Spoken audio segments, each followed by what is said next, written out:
क्या आप जानते हैं, माना जाता है कि पढ़े लिखे लोगों को बेवकूफ बनाना मुश्किल होता है क्योंकि वो समझदार होते हैं, सही गलत की पहचान कर सकते हैं। मगर क्या हो जब इन्हीं लोगों के बीच कुछ ऐसा होने लग जाए जो अंतिम में अपराध का रूप ले ले। आज की घटना में भी ऐसा ही कुछ है और ये इतना अजीब है कि पुलिस ने भी इसको मानने से शुरू में इनकार कर दिया था कि कोई अपराध इस तरह से और इस वजह से भी हो सकता है। नमस्कार दोस्तों, तो क्या हाल चाल है आपके। आज हम बात करने वाले हैं रिमझिम चतुर्वेदी केस के बारे में। इस घटना की शुरुआत होती है बिहार की राजधानी और सबसे बड़े शहरों में से एक पटना से। इसे पाटलिपुत्र के नाम से भी जाना जाता है। यहीं पर सहदेव महतो मार्ग के पास श्री कृष्णपुरी या एसके पुरी नामक एक लोकेलिटी पड़ती है। इसी लोकेलिटी में कृष्ण कुंज नामक एक अपार्टमेंट है। यहीं पर रिमझिम चतुर्वेदी नामक एक महिला अपने 14 साल के बेटे के साथ रहा करती थी। पेशे से रिमझिम एक ब्यूटिशियन थी। इनका एसके पुरी में ही बोरिंग रोड के पास खुद का ब्यूटी पार्लर था। इसके अलावा भी ये कई सारे बिजनेसेस किया करती थी, ऑनलाइन और ऑफलाइन दोनों। रिमझिम के पति थे डॉक्टर विश्वजीत चतुर्वेदी। ये उत्तर प्रदेश के गाजीपुर के जाने माने एक डेंटिस्ट हैं, क्लिनिक चलाते हैं। 2021 के समय की ये घटना है। रिमझिम अपने बेटे के साथ एसके पुरी के कृष्ण कुंज में रहा करती थी और पति डॉक्टर विश्वजीत गाजीपुर में रहते थे। अच्छी खासी हाई प्रोफाइल ये फैमिली थी। परिवार में भी सब कुछ नॉर्मल था, किसी बात की कोई प्रॉब्लम नहीं थी। लेकिन काम की वजह से परिवार के मेंबर्स अलग अलग जगहों पर रहते थे, पर मौका मिलने पर इनका एक दूसरे के पास आना जाना होता था। अब तारीख आई 23 नवंबर 2021। रिमझिम चतुर्वेदी हमेशा की तरह सुबह में ब्यूटी पार्लर जाती तो हैं, लेकिन आज शाम को ये घर नहीं लौटी। इनका 14 साल का बेटा घर पर इंतजार कर रहा था। जब माँ रिमझिम को घर आने में थोड़ी देरी हुई तो बेटे ने उनको कॉल किया, मगर उनका फोन रहस्यमय तरीके से स्विच ऑफ हो चुका था। इससे बेटा परेशान होने लगा। पास में इनके एक मौसा जी भी रहते थे। बेटे ने उनको कॉल करके बताया कि माँ अभी तक घर नहीं लौटी है, फोन भी बंद बता रहा है। इनका ब्यूटी पार्लर भी समय के साथ क्लोज हो चुका था। चूंकि पार्लर में और भी स्टाफ काम किया करते थे तो उसे बंद करके चले गए थे। परिजनों ने उन स्टाफ से कॉल करके पूछा। वो बताते हैं कि रिमझिम मैडम तो दोपहर में 2:30-3 बजे के आसपास पार्लर से चली गई थी। जाते हुए बोला कि वो एक मीटिंग में जा रही हैं। उसके बाद वो पार्लर वापस लौटी ही नहीं। अब परिजनों ने रिमझिम की लोकेशन जानने की कोशिश की, मगर कुछ पता नहीं चलता है क्योंकि फोन तो स्विच ऑफ था। हालांकि वो बिना बताए कहीं आती जाती नहीं थी। उनका बस पार्लर से घर और घर से पार्लर आना जाना होता था। इसके अलावा अगर कहीं उनको जाना होता तो वो बेटे को बता देती। धीरे धीरे पूरी रात गुजर जाती है, लेकिन रिमझिम चतुर्वेदी का कहीं कुछ पता नहीं चला। रिमझिम की एक छोटी बहन थी, श्वेता पाठक। शाम को जब नहीं आई, घर 8 बजे तक आती हैं वो, तो बेटे ने, जो दीदी का बेटा है, वो मेरे दूसरे जिया जी को फोन किया। वैसे रिमझिम का मूल रूप से घर बक्सर में था। छोटी बहन वहीं पर रहती थी। जब उन्हें बड़ी बहन के बारे में सारी चीजें पता चली तो वो भी भागकर यहाँ पर पहुंचती हैं। सुबह में रिमझिम के एक जीजा जी के द्वारा एसके पुरी थाने में रिमझिम चतुर्वेदी की गुमशुदगी की लिखित रूप से तहरीर देकर रिपोर्ट दर्ज कराई गई। शुरू में तो पुलिस ने रिपोर्ट लिखने से पहले कहा कि रिमझिम को गायब हुई अभी ज्यादा वक्त नहीं हुआ है, कल शाम से ही वो लापता है। हो सकता है कि कहीं गई होंगी, आ जाएंगी। हो सकता है कि वो लापता हो ही ना, कहीं किसी काम से गई हो। लेकिन परिजनों के थोड़ा प्रेशर देने पर पुलिस ने गुमशुदगी की रिपोर्ट दर्ज कर ली। रिमझिम के घर में चिंता और असमंजस का माहौल था। सभी लोग परेशान थे, आखिर रिमझिम कहाँ चली गई। इनके पति विश्वजीत चतुर्वेदी को भी गाजीपुर में कॉल करके बता दिया गया था। वो भी पटना के लिए रवाना होते हैं। अब ये समय चल रहा था 24 नवंबर 2021 की सुबह 8 से 8:30 बजे के आसपास का। अभी तक एसके पुरी थाने में गुमशुदगी की रिपोर्ट दर्ज हो चुकी थी, लेकिन इसी दौरान एसके पुरी थाना क्षेत्र से करीब 23-24 किलोमीटर दूर नौबतपुर इलाके में एक भयानक चीज हुई। यहाँ पुनपुन डैम के पास एक शेखपुरा इलाका है। 24 नवंबर की सुबह 8:15 के आसपास कोई स्थानीय व्यक्ति इलाके से गुजर रहे थे। तभी उन्होंने सड़क के किनारे खेत में एक अजीब सी चीज देखी जो किसी मानव शरीर जैसी लग रही थी। जब ये करीब गए और उसको ध्यान से देखा तो उनके रोंगटे खड़े हो जाते हैं। वहां पर किसी महिला का शव पड़ा हुआ था।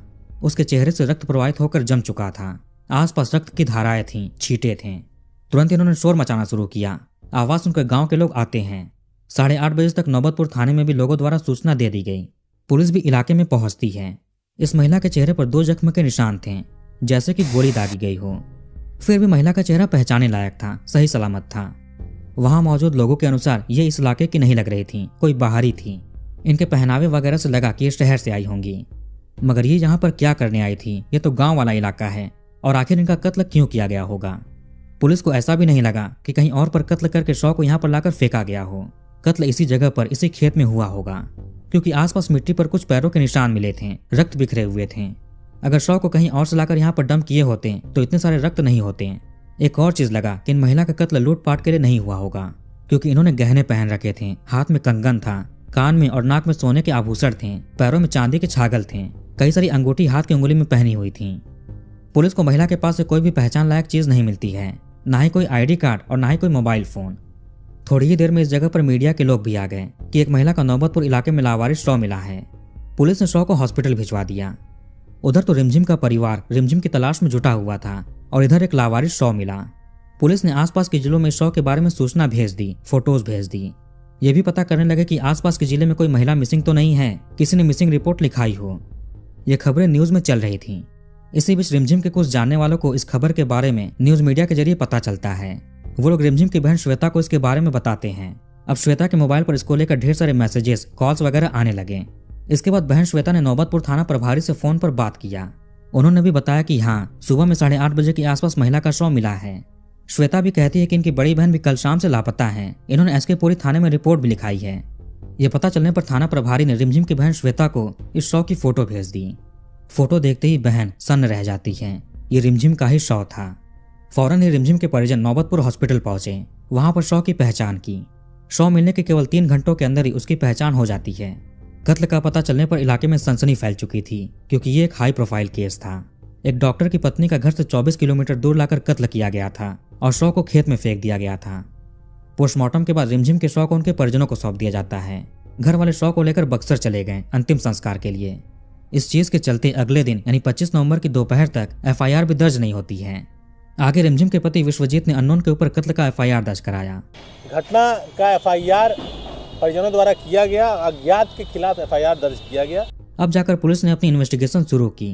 पहले तो कोशिशें गुमशुदा हुई रिमझिम को लेकर हो रही थी, लेकिन अब उनके कातिलों को ढूंढने के लिए होने लगी। पुलिस ने अपनी छानबीन शुरू की। आखिर रिमझिम का बैकग्राउंड क्या है, वो क्या काम करती है, इनके कॉन्टेक्स्ट में कौन कौन से लोग हैं, किनसे ये मिलती जुलती हैं, किनके साथ उठना बैठना है, हाल में इनका किसी चीज को लेकर विवाद हुआ हो, सारी चीजें पता की जाने लगी।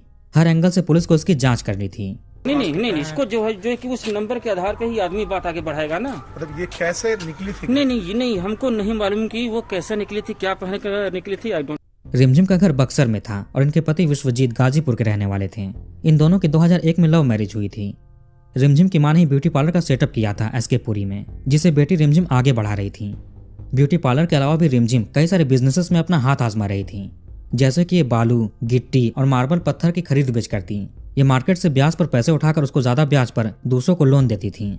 कोविड के टाइम में इन्होंने सैनिटाइजर, मास्क, ये सारी चीजें ऑनलाइन बेचना शुरू किया। इसके साथ साथ इंडियन फीमेल ड्रेसेस भी ऑनलाइन सेल करती थी। इन सब चीजों को लेकर पुलिस ने सोचा कहीं बालू माफियाओं ने तो रिमझिम का कत्ल नहीं कर दिया, चूंकि उनकी कॉम्पिटिटर बन चुकी थी, या फिर किसी ने पैसे उधार लेकर लौटाए ना हो, उस वजह से कत्ल हो गया।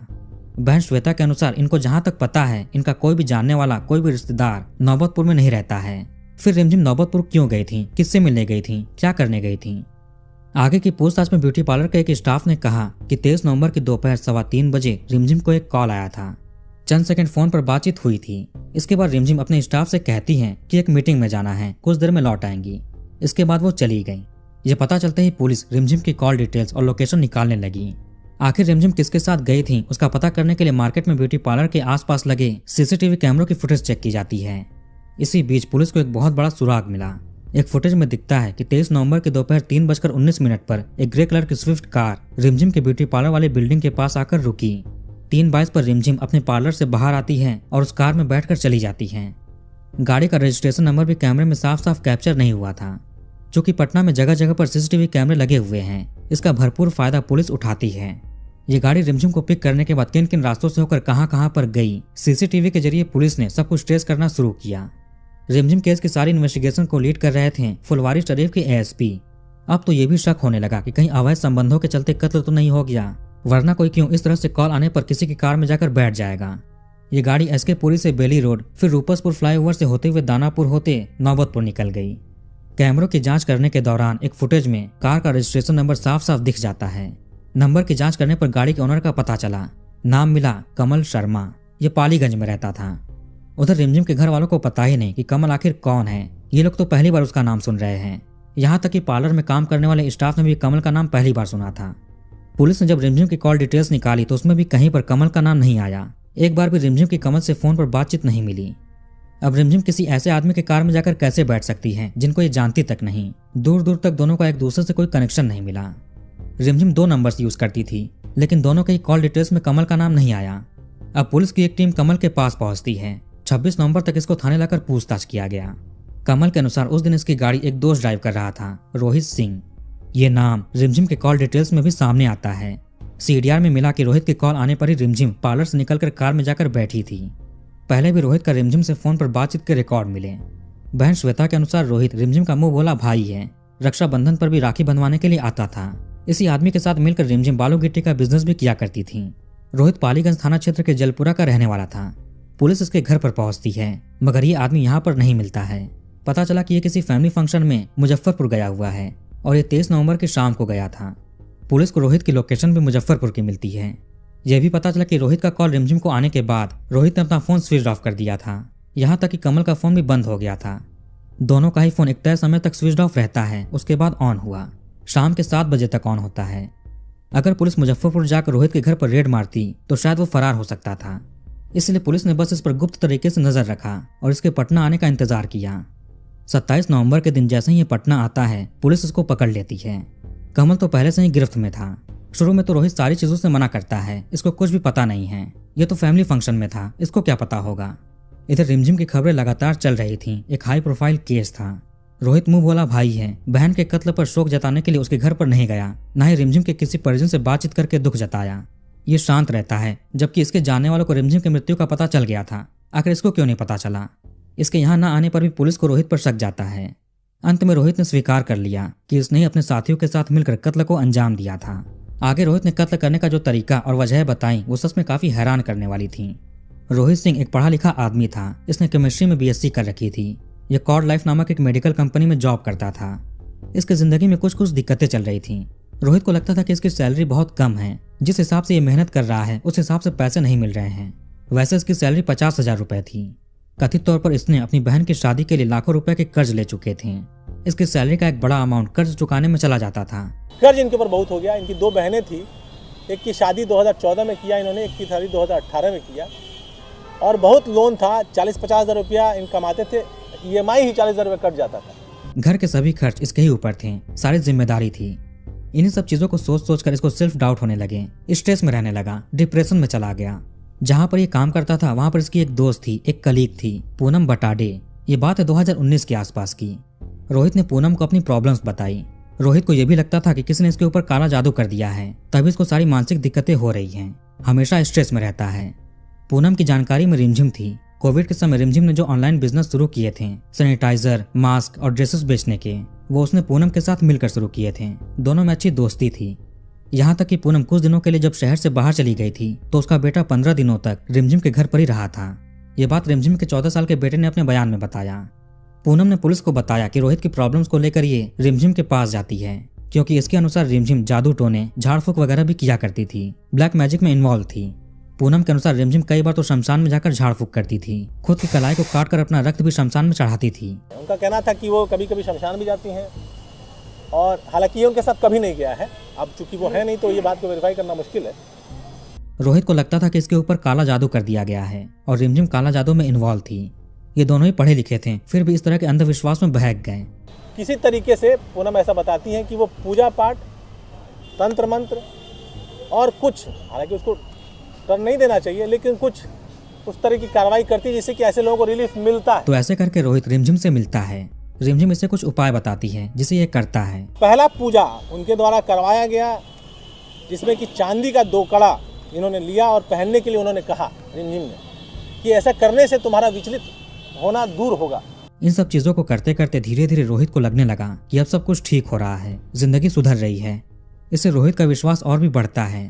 तो दूसरी बात वो 4 से 5 महीने बाद बताती हैं कि तुम 4 शर्ट खरीदो फलाने फलाने फलाने कलर का, और अपने तुम काम में अगर ये कलर का शर्ट पहनोगे तो तुमको सफलता प्राप्त होगी। तो ये एक मीटिंग करने जाते हैं, एक मिनी प्लेक्स का उनको ऑफर मिलता है और वो मीटिंग सक्सेसफुल होती है। इनका विश्वास और बढ़ता है। उसके बाद पिछले दुर्गा पूजा में वो इनके और जो प्रॉब्लम्स हैं कि और सुधार हो, पैसे की आवक बढ़े, लाइफ सेटल हो, बलि भी चढ़वाती। रिमझिम हर एक चीज के लिए पैसे लेती थी और रोहित खुशी खुशी दे भी देता था। कुछ उपाय लगता कि काम कर रहे हैं और कुछ लगता कि नहीं कर रहे हैं। ऐसे ही हर दिक्कत को लेकर रोहित रिमझिम के पास जाता। वो जो भी उपाय बताती ये करता। धीरे धीरे समय गुजरने लगा। महीनों बीत जाते हैं, साल बीत गया। 2-3 सालों में रोहित ने थोड़ा थोड़ा करके लाखों रुपए झाड़ फूक में रिमझिम को दे दिए थे। जनवरी 2021 की शुरुआत में रोहित को लगता है कि इतना सब कुछ तो कर लिया, लेकिन ज्यादा कुछ बदलाव नहीं हुआ है। अभी भी कर्ज उतने के उतने ही है, ऊपर से और भी बढ़ गया है। लेकिन जो 1 साल का ट्रांजेक्शन रहा आज के जनवरी तक में, इस साल के जनवरी तक में, इसको शुरुआत में जो विश्वास था, इसका विश्वास टूटता गया कि बहुत ज़्यादा फायदा इसको नजर नहीं आया। इसने अंधविश्वास में आकर लाखों रुपए उड़ा दिए। अब इसकी आंखें खुलती हैं। अब ये धीरे धीरे वहां पर जाना कम करता है। जब इसका एहसास रिमझिम को हुआ कि रोहित दूरी बना रहा है, तो इन्होंने उसको धमकी दी कि अगर दूर गए तो तुमको छोड़ेगी नहीं, अपने काले जादू से तुमको और तुम्हारे परिवार को बर्बाद कर देगी। रिमझिम को लगता था कि इसके पास कुछ जादुई शक्तियां हैं और कुछ स्पेशल समय पर ही वो काम करती हैं। उसी समय के अनुसार ये रोहित को कॉल करके बुलाती थी और उपाय बताती थी। रोहित के एक जानकार का भी कुछ समय पहले मृत्यु हो गया था। अब चूंकि रिमझिम भी रोहित को जानती है तो उसको भी सब कुछ पता था। रोहित के बयान के अनुसार रिमझिम ने इससे कहा कि तुम्हारा जानने वाला भी ऐसा ही कुछ कर रहा था, उपाय नहीं ले रहा था, दूरी बना रहा था। देखो मैंने अपनी जादुई शक्तियों से उसका क्या हाल कर दिया, उसका जीवन ले लिया। ये सब सुनकर रोहित की हालत खराब हो जाती है। ये बहुत डर जाता है। एक तरफ तो इसको लगता था कि रिमझिम ढोंगी है, झूठ बोलकर पैसे वसूलती है। वहीं दूसरी तरफ इसको लगने लगा कि सच में उसको काला जादू आता है, कहीं इसका भी हाल उस जानने वाले के जैसा न कर दे, परिवार को बर्बाद न कर दे। लेकिन ये उसके चंगुल से कैसे बाहर निकले, इसको कुछ समझ नहीं आ रहा था। तभी इसने उसको रास्ते से हटाने की ही सोच ली। इसने उसके कत्ल का प्लान बनाना शुरू किया। इसका एक दोस्त था कमल शर्मा। दोनों 2008 से एक दूसरे को जानते थे, किसी लैब में मिले थे। कमल भी पढ़ा लिखा था, इसने जूलॉजी में BSc किया था। यह एक दिल्ली बेस्ड पैथोलॉजी कंपनी में बिहार झारखंड ब्रांच का मार्केटिंग हेड था। रोहित ने कमल को अपनी दिक्कत बताई। कमल की कंपनी में इसका एक दोस्त काम करता था, सूरज। यह भी MBA ग्रेजुएट था, इलेक्ट्रॉनिक्स एंड कम्युनिकेशन में MSc कर रखा था। रोहित अपने दोस्तों कमल और सूरज से सारी प्रॉब्लम बताता है कि अंधविश्वास में फंस चुका है, ये उससे बाहर नहीं निकल पा रहा है, उस वजह से कर्ज और भी बढ़ गए हैं, इसे अंधविश्वास से छुटकारा चाहिए। सूरज अनीसाबाद में रहता था। इसने कहा कि इसके इलाके में एक आदमी है जिसको ये जानता है, जो कि पैसे लेकर कत्ल कर सकता है। अब सूरज ने अपने इलाके के एक आदमी से बात की जो था पवन। पवन भी एक क्रिमिनल माइंडेड आदमी था। इसके ऊपर आर्म्स एक्ट में पहले भी केस दर्ज हो चुके थे। अब पवन ने अपने एक जानने वाले से बात की, रंजीत। रंजीत ने कहा ठीक है, वैसे ये फर्स्ट टाइमर था, पहली बार ऐसा करने वाला था। अब रंजीत ने अपने एक जानने वाले दोस्त राहुल यादव से बात की। ऐसे करके केस में टोटल 6 लोग जुड़ते हैं। पहला तो था रोहित, दूसरा था इसका दोस्त कमल, तीसरा कमल का दोस्त सूरज था। सूरज का जानने वाला था पवन, पवन का जानकार था रंजीत और रंजीत का जानकार था राहुल। यहाँ रंजीत और राहुल 2 सुपारी के कातिल होते हैं। कत्ल के लिए इन्होंने 4 लाख रुपए की मांग की, मगर रोहित तो पहले से ही कर्ज में डूबा हुआ था, इसके पास पैसे नहीं थे। ये पैसे कहाँ से लाएगा? इसने 3-4 महीनों तक सारी चीजें सोची, कैसे कैसे क्या होगा।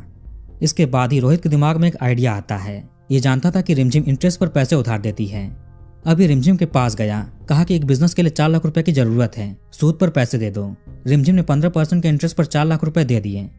रोहित के मन में था कि इसको पैसे लौटाने की जरूरत ही नहीं पड़ेगी, क्योंकि जिससे उधार ले रहा है उसका ही कत्ल होगा, उसी के पैसों से। इसके बाद रोहित ने सुपारी के कातिलों को पेमेंट दिया। कत्ल का दिन चुना गया 23 नवंबर का, क्योंकि इसी दिन रोहित मुजफ्फरपुर जाने वाला था। अब दोपहर में रोहित कमल की कार लेकर रिमझिम के पार्लर गया। उसको कॉल करके बताता है कि ये जमीन खरीदने वाला है, उसको चलकर देखकर बताओ कि ये मेरे लिए सही होगा या नहीं। नौबतपुर इलाके में वो जमीन है। रिमझिम मान जाती है और रोहित के साथ कार में बैठकर चली जाती है। उधर कमल अपनी बुलेट बाइक से पहले ही कत्ल वाली जगह पर जाकर इंतजार कर रहा था। वहां दोनों सुपारी के कातिल भी एक पैशन बाइक से पहुंचते हैं। कमल ने उनको ब्रीफ किया, समझाया कि कैसे कैसे क्या करना है। अब थोड़ी देर के बाद रोहित रिमझिम को लेकर उस खेत में पहुंचता है, नौबतपुर। रिमझिम यहाँ पर अपनी क्रिया शुरू करती है, झाड़ फूक करती है। इसने वहां की मिट्टी को भी चखा। सारी चीजें करने धरने के बाद ये कहती है कि जमीन खरीद लो, ये बाद में प्रगति देगा। जबकि रोहित को कोई भी जमीन नहीं खरीदनी थी, बल्कि ये झूठ बोलकर रिमझिम को यहाँ पर लाया था। रिमझिम की सारी क्रिया खत्म होने के बाद छिपे हुए सुपारी के कातिल बाहर निकलते हैं। अब तक अंधेरा हो रहा था। इन्होंने अपना कंट्रीमेड पिस्टल निकाला और गोली दागी। ये मिस फायर हो जाती है। आवाज से रिमझिम चौकन्नी हो जाती है और ये भागने की कोशिश करने लगी, लेकिन उसको रोहित और कमल ने पकड़ लिया। फिर सुपारी के कातिलों ने इस पर 2 गोली दागी। रिमझिम वहीं पर गिर जाती है और देह त्याग दिया। इसके बाद रिमझिम का पर्स और मोबाइल लेकर सभी लोग वहां से भाग गए। रास्ते में सामानों को एक नहर में फेंक दिया।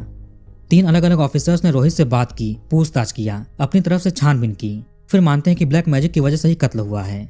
पुलिस ने कमल और रोहित के आधार पर बाकी आरोपियों को भी गिरफ्तार किया। इनके पास से Swift car, 2 bikes, 6 mobile phones, 1 pistol, 2 magazines और 3 कारतूस बरामद किए गए।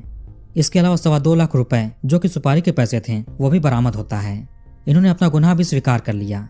यहीं से कहानी में एक ट्विस्ट आता है।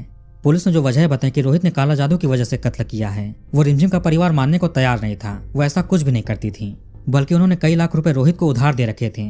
यही नहीं, रिमझिम ने जुलाई महीने में अपनी जानने वाली जो पूनम थी उसको भी 27 लाख रुपए उधार दिए थे। उसी समय रोहित को भी 10 लाख रुपए दिए थे।